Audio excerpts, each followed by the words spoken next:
Not me adding the 13th and 14th plugins in the chain. That was definitely not what it needed. Let me just delete all of these things and listen to it with fresh ears. Yeah, like there's some songs I get excited about. Sometimes I mix down some vocals and I'm like, fuck, I have no idea what I'm doing. This sounds bad.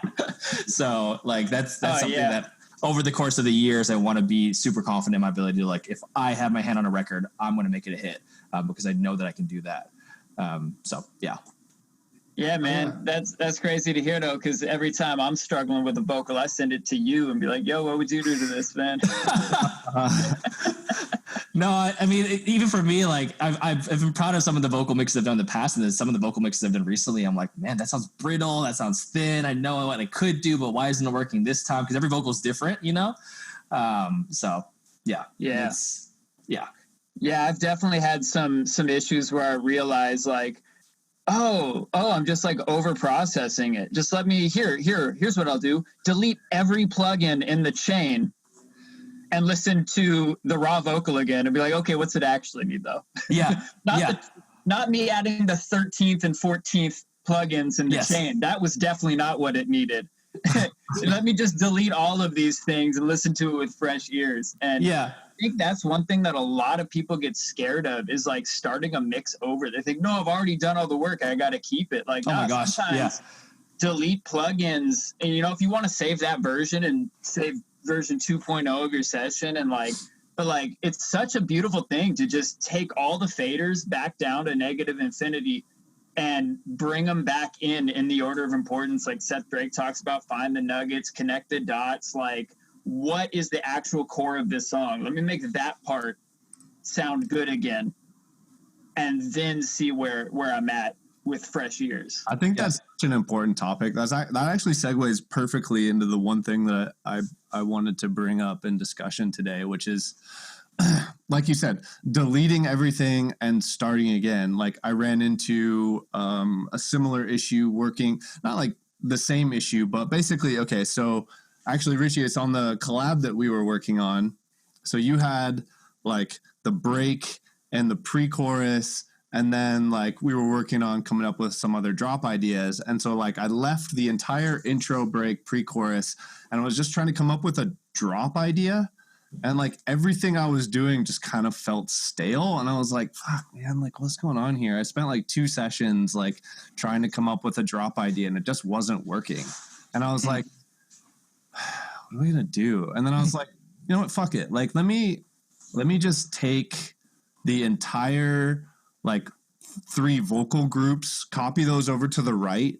And then let's just like try and build a similar song or the same song, but just like introducing pieces that I know I like, and then, you know, maybe reimagining some of the pieces with like the midis and coming up with like a different version. Then I was like, oh fuck, like I thought to like play this other guitar riff for like the break and then layer that in there. And then that actually became like the main thing for the break. And I realized that like just like having no input or like having everything before what I was working on being one way and getting so used to it, trying to come up with a drop, I was just like not coming up with anything good. That like working backwards back to bare bones and then introducing pieces as I saw fit, like reimagined the song in my own head for myself. And then when I got like to actually writing a drop idea for that, then it was like, then everything just started flowing.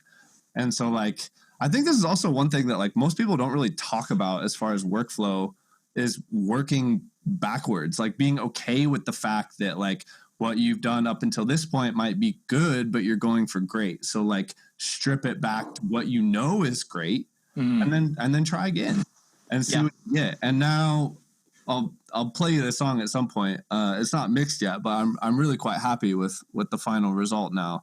Nice. You were working on the second drop or a new drop? Yeah, so I have like a full new song that is like basically the genesis of like the main themes and ideas and like vibe of the original, kind of just like not reimagined, but like just done with more of my stamp, I guess. Yeah. But just like the way that it like worked when I like rebuilt it like that, like made way more sense to me. And I think the final product is way more cohesive. But yeah, it definitely was like difficult to work through that, like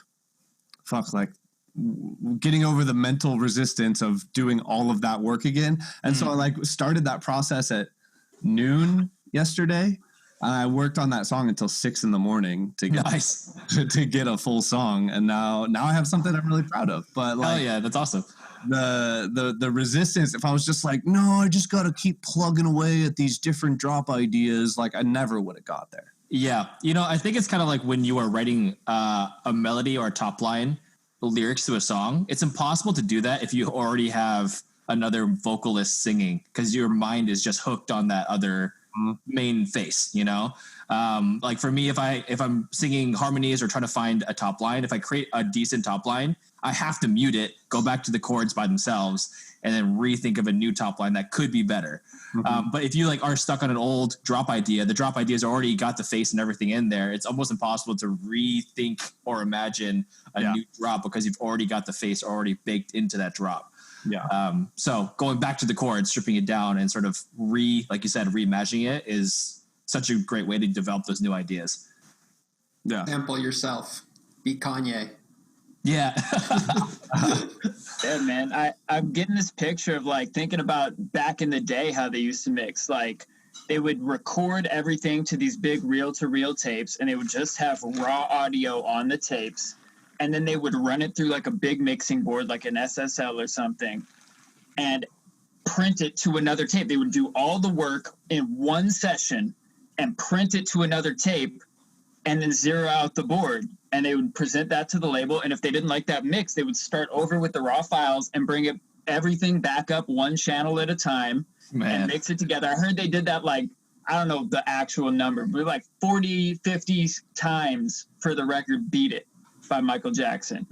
To get it and right. they kept doing it over and over. The real fucked part, though, the mix that they chose was mix number 2 of 50 or whatever the number was. It's like the second one is the one they were like, all that other stuff we did was cool and all, but really we captured the soul of the record on mix 2.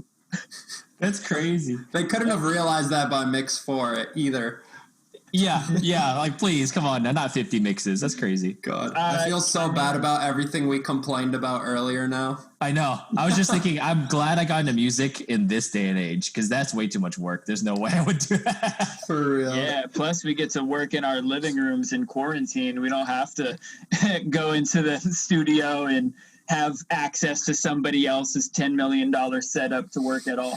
Isn't that crazy that it still blows our mind that we can write professional sounding records from our laptop? We can render down a whole thing and send it to labels and stuff, and festival ready stuff from our laptops. Like the barrier to entry is nothing now, which is insane. Yeah. The new barrier to entry is cutting through all the noise of how many records are being made on so many laptops. Yeah. I like it.